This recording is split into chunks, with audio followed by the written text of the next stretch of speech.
देवी है। और कहते हैं कि घरे का देवता लाए बहरवासा पूजा मांगे। मतलब घर के जो देवता है उनकी पूजा सर्वोपरि है। अगर आपके घर के देवता प्रसन्न नहीं है, पता चला घर के माता पिता आपके भूखे हैं और संसार के सारे माता पिता को आप भोजन करा रहे हो, तो ये शास्त्र कहता है कि ऐसे व्यक्ति को, ऐसे जीव को जीवन में हर समय कष्ट ही प्राप्त होता है, दुख ही प्राप्त होता है, दरिद्र हो जाता है व्यक्ति। जो अपने माता पिता का सेवा न करे, जो अपने कुल देवता का सेवा न करे, तो अपने कुल देवता का ध्यान करेंगे। जो लाल चौकी आप देख रहे हैं, लाल कपड़ा है, माता जी का स्थान है। ईश्वर गणेश जी के साथ में 16 माताओं का पूजन किया जाता है। ऐसे भगवान गणपति जी का स्वरूप बना हुआ है और 16 माताएं यहाँ पर विराजमान है। ध्यान करेंगे प्रेम से। ओम गौरी पद्मा सची मेधा सावित्री विजया जया देवसेना स्वधा स्वाहा मातरो लोक मातर धृते पुष्टि तथा तुष्टि आत्मनः कुल देवता गणेशेनाधिका हेता वृद्धौ पूज्यास्य षोडश मेधासि देवी विदिता खिल शास्त्र सारा दुर्गासि दुर्ग भवसा गजनौरसंगा श्रीकैटभारी हृदयै ककृताधिवासा गौरी त्वमेव ससीमौलिकृत प्रतिष्ठा विश्वेश्वरी त्वं परिपासि विश्वं विश्वात्मिकाधा रजसीति विश्वं विश्वेशवन्द्या भवती भवन्ति विश्वासयाये त्वयि भक्ति नम्रा सगणेश गौर्यादि षोडशमातृकाभ्यो नमः गुरुदेव्यै नमः श्री आदि सप्तशतमातृकाभ्यो नमः ध्यायामि समर्पयामि आवाहयामि स्थापयामि। पुनः आप पुष्प लेकर के अपने माता पिता के चरण कमलों में ध्यान करेंगे। माता पिता का वंदन करने वाला, माता पिता के प्रति श्रद्धा रखने वाला बेटा कभी निर्धन नहीं हो सकता, कभी दरिद्र नहीं हो सकता। ऐसे माता पिता के चरणों में अनुराग पूर्वक, आपके माता पिता नहीं होंगे तो ऐसे माता पिता के चरणों में वंदन करिए। बारह पूत पिता के धर्म में, गांव की भाषा है। और मातृदेवो भव, शास्त्र कहता है कि मातृदेवो भव पितृदेवो भव। माता पिता कौन है? देवता हैं। ऐसे देव स्वरूप माता पिता के चरणों में वंदन करेंगे।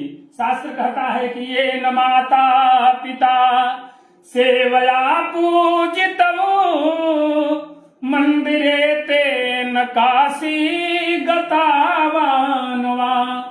काशी चले जाए, मथुरा चले जाए महाराज, लेकिन बड़े से बड़ा यज्ञ कर ले, लेकिन अगर माता पिता का सेवा हमने नहीं किया तो सारे यज्ञ पूजा पाठ धर्म कर्म सब व्यर्थ हैं। इसलिए माता पिता के चरणों में अनुराग भक्ति पूर्वक श्रद्धा पूर्वक उनका ध्यान करेंगे, वंदन करेंगे। ओम पितृभ्यः स्वधायभ्यः स्वधा नमः पितामहेभ्यः स्वधायभ्यः स्वधा नमः पभृतामहेभ्यः स्वधायभ्यः स्वधा नमः अच्छन्त पितरो मे मदन्त पितरो त्रियतिबन्त पितरः पितरः सुन्दध्वं मा स्वर्गीयो मातृभ्यो पितृभ्यो चरणकमलेभ्यो नमः ध्यानं श्रद्धा पुष्पम समर्पयामि। अब यहाँ पर शास्त्र कहता है कि माता पिता के निमित्त हमारे कुल की वृद्धि कैसी होती है? 3 पीढ़ियों से। 3 पीढ़ियों का मुख्य लिया जाता है शास्त्र में। हम विवाह इत्यादि में भी 3 पीढ़ियों अपने पूर्वजों का नाम लेते हैं। तो 3 पीढ़ी अपना जो है, एक आपके पिता हो गए, दादा हो गए, परदादा हो गए, 3 पीढ़ी। और उसी तरह से माता हो गई, आपकी दादी हो गई, परदादी हो गई। कितने हो गए? 6। और इसी तरह से नाना पक्ष, जब तक 2 गोत्र का मिलान नहीं होता तब तक जो हमारे कुल की वृद्धि है नहीं होती। जैसे आपका जहां पर विवाह हुआ है उस कुल से जब बालक जन्म लेगा, बालक का ननिहाल पक्ष हो गया, तो ननिहाल पक्ष से 3 पीढ़ी वहां से ली जाती है। कौन कौन? एक नानी, एक परनानी, एक वृद्ध परनानी, एक नाना परनाना वृद्ध परनाना। ये कितने लोग हो गए? 6 कितने हो गए? 12। और एक इनके देवता होते हैं, वो कौन है? विश्व देव। तो इनके निमित्त हम कोई यज्ञ करते हैं तो इसमें दान का विधान बताया गया है कि अपने पितरों के निमित्त कुछ आचार्य को दान करना चाहिए। शास्त्र कहता है अगर दान हमने नहीं किया तो उस यज्ञ की महत्ता समाप्त हो जाती है। दान क्या करना चाहिए? अन्नदान, वस्त्रदान का महत्व है। वस्त्र वह ब्राह्मण पहने, आचार्य पहने, और अन्नदान से ब्राह्मण के घर में भोजन का प्रबंध हो। तो ये दान की महत्ता, जो भी आपको दान करना है ये आप मनसा अपने मन में लेंगे। ये गुप्त दान होता है, इसको कह करके नहीं दान दिया जाता है, नहीं हम ब्राह्मण को इतना दे रहे हैं। हाँ, ये गुप्त दान होता है, कुछ अपने मन से हम अपने आचार्य को। आपके आचार्य कौन है? हमारे महाराज जी। हाँ, तो महाराज जी को आप कुछ अपने पिता, दादा, परदादा के नाम से कुछ भी इनको अन्नदान, जो भी आपके मन में श्रद्धा हो, श्रद्धा ही आपको मैंने बता दिया श्राद्ध है। ठीक है, श्रद्धा पूर्वक को दान करेंगे। एक चम्मच दीजिए। हरे रोमाद्य प्रोचार गण विशेषण विष्ठायाम शुभ पुण्य विधव गोत्र ले लेंगे, नाम ले लेंगे, उच्चारण कर लेंगे। जो भी दान करना है अपने मन में भाव बना लेंगे।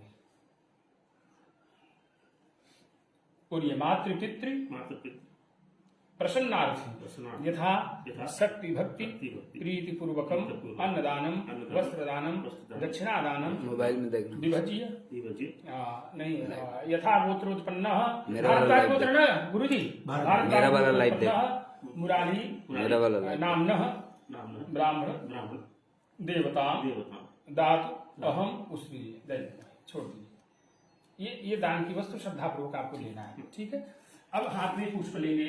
अब माता पिता के बाद जो देवता हैं वो हैं कौन से देवता? नवग्रह भगवान। नवग्रह अगर कुंडली में चक्र मार करके कोई भी पापग्रह आपके कुंडली में अपोजिट बैठ गया, जहां उसका स्थान नहीं है उस स्थान पर आ गया, तो अब आपके कुंडली में किसी न किसी प्रकार का दोष उत्पन्न कर देता है। उन सारे दोषों को समाप्त करने के लिए हम क्या करते हैं? नवग्रह भगवान का पूजन करते हैं। सूर्य भगवान क्या प्रदान करते हैं? तेज। चंद्रमा मन की शीतलता। मंगल भूमि पुत्र हैं, जमीन जायदाद मंगल देते हैं। बुध कौन है? बुध भगवान बुद्धि, सद्बुद्धि देते हैं, सद्विवेक। गुरु ज्ञान देते हैं। शुक्र सुख प्रदान करते हैं। शनि शांति प्रदान करते हैं। राहु बल प्रदान, राहु बाहु बलम। केतु क्या प्रदान? कुल की उन्नति। जैसे आपके पास एक संतान है, एक बेटा एक बेटी है, 2 है, तो इसके बाद इनकी भी कुल बढ़नी चाहिए। कुल आपका ऐसा न हो कि उसी पर बंद हो जाए, उसको कहते हैं कुल की वृद्धि। तो ये कुल की वृद्धि किससे होता है? केतु भगवान से। तो केतु भगवान की कृपा से कुल की वृद्धि। और अगर ये आपके कुंडली में किसी प्रकार का अरिष्ट करने वाले हैं तो ये जान लीजिए कि अगर आपके जीवन में अशांति है तो आपका शनि खराब है। आपके अंदर तेज नहीं है, चेहरा बहुत सुंदर दिया है भगवान, लेकिन चेहरे मलिनता है, तो समझ लीजिए सूर्य आपके खराब है। मन आपका हमेशा उद्विग्न रहता है, आपके मन में कई प्रकार की बातें आ रही हैं, चंचल है मन, तो समझ लीजिए आपका चंद्रमा खराब। इसलिए ऐसे ग्रहों के शांति के लिए, उनके कृपा पाने के लिए हम नवग्रह का पूजन करते हैं। नवग्रह कहां पर? वहां पर बताया आपको नंदी जी ने, वहां पर ध्यान करेंगे नवग्रह भगवान। और सामने कलश रखा गया है जो ओम बनाया गया है, ओम का चित्र, इसमें शंकर जी का ध्यान करेंगे। ओम ब्रह्मा मुरारी त्रिपुरांतकारी भानु शशि भूमि सुतो बुधश्च गुरुश्च शुक्र शनिराहु केतवः सर्वे ग्रहा शांतिकरा भवन्तु। ओम सानंद मानंद वने वसंतम